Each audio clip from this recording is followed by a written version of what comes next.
Today on our 2022 Chevrolet Colorado, we're going to be taking a look at the Titan chain snow tire chains. So these are a ladder pattern style chain, and what that means is we're just going to have these cross chains going across. So these are going to leave a little bit of gap, so we are going to kind of go from chain to rubber to chain to rubber.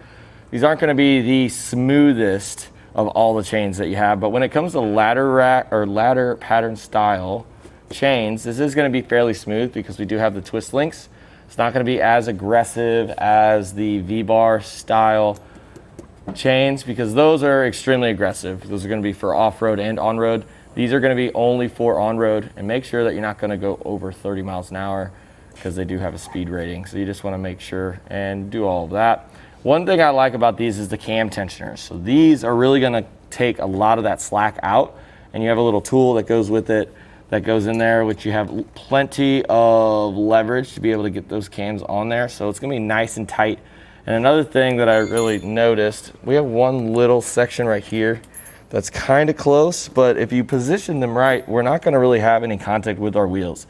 I like that just because these aren't coated or anything. They're just made of a low carbon steel. So if it does start to hit these wheels, maybe we have some icy deep snow, it might start to kind of push in on this, but it's not really going to mess the sidewall of your tire up at all.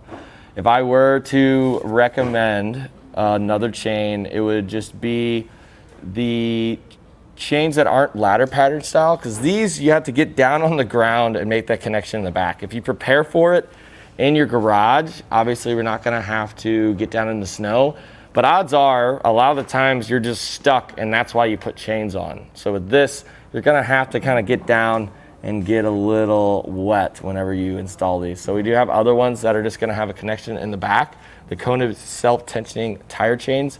And another thing that's nice about those, we don't have to grab the rubber tensioners. But these are gonna get the job done. You know, I don't really care what's on my tires. I just wanna get unstuck, and these are gonna do that for you. It does come in a pack of 2, so all you got to do is grab one of these and put them on your rear wheels. You just want to make sure and check your owner's manuals, figure out exactly where the manufacturer wants you to put the chains. So always check just to be safe. And then it does come in a little canvas bag. This isn't my favorite bag. It does tend to kind of rip. They do fit in there, so it's not really tough to get them in once you take them off your tires, but this does rip over time. The chains are going to last a long time. Multiple seasons, easy. The bag, probably not. Some of the other options that aren't ladder pattern styles come in a hard carrying case, which is also a little bit easier and more aesthetically pleasing than just an old canvas bag. So if you really are kind of looking for the whole entire package deal where you don't have to grab extra tensioners and you have a really nice carrying case, we do have a lot on our website, but these are going to get the job done. There really isn't much else to go over besides putting them on. So if you stick around, we're going to show you how to do it. To begin the install, what we want to do is take them out and lay them out. Make sure that they're not tangled or anything like that. And then there's 2 other things we need to take into account. One, this little link right here, we want to make sure that the least abrasive side, which is this side, is going to be facing the tires, and then the more abrasive side is facing away, just to prevent any unnecessary damage. And also we just want to make sure that these cams end up being on the outside. So have them laid out like this, and then you can grab in the middle, and then we can drape them over our tire.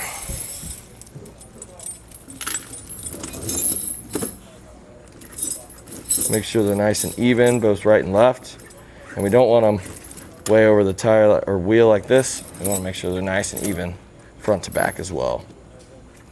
First connection we want to make in the back, we're going to have to get down on the ground. So we're going to take this little hook, and then we're going to have a series of links. So we want to find a good home for them. We do want to do this before we have the situation where we need them, just to figure out which links are going to be the best. It seems like this is going to be the best to put it all the way through like that to the closest one, just because there is a decent amount of slack. But once that is done, we're going to do that same thing, and I'll meet you around front for our second connection. It's going to be a little different, but kind of the same. So we want to make sure that it's nice and not tangled up, and we're going to pick a link that's going to be the best. It seems like this would be pretty good we don't want to have it to be too loose, so maybe we'll go one more, but we also don't want it to be like impossible, kind of like this. That's a little too tight.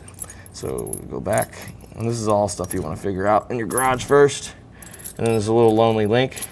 We can go like this. There is a decent amount of slop here, but that's the cool part about the cam tensioners.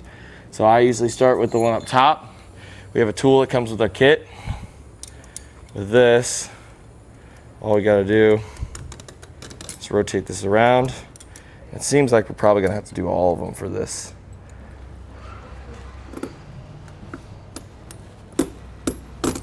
There you go. Make sure it locks. And then we have two more. Tighten all those up. This is gonna take out most of that slack.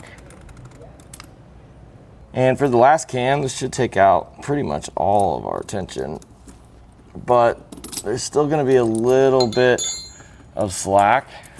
So with these, we're not completely done yet. We actually are gonna have to grab something separate, and it's rubber tensioners. It looks like this. All you have to do is just kind of scroll down on the web page that you're on, and in the related parts section, you're gonna find some of these. So you're gonna need one per chain, and all we need to do with this is just make sure that those hooks are facing out. And we do want to be as symmetrical as possible, just to evenly distribute all the pressure that these tensioners are putting on the chains. So symmetrical, symmetrical. There we go. Go all the way down. And then once we get all this done, there's one more step, but we're almost done. So now what you want to do is you want to go ahead and drive and roll over them a couple times, let them settle on your tires, and then once you come back out and check them, make sure they're still nice and tight, we are ready to go. And that'll do it for a look at the Titan chains, no tire chains on our 2022 Chevrolet Colorado.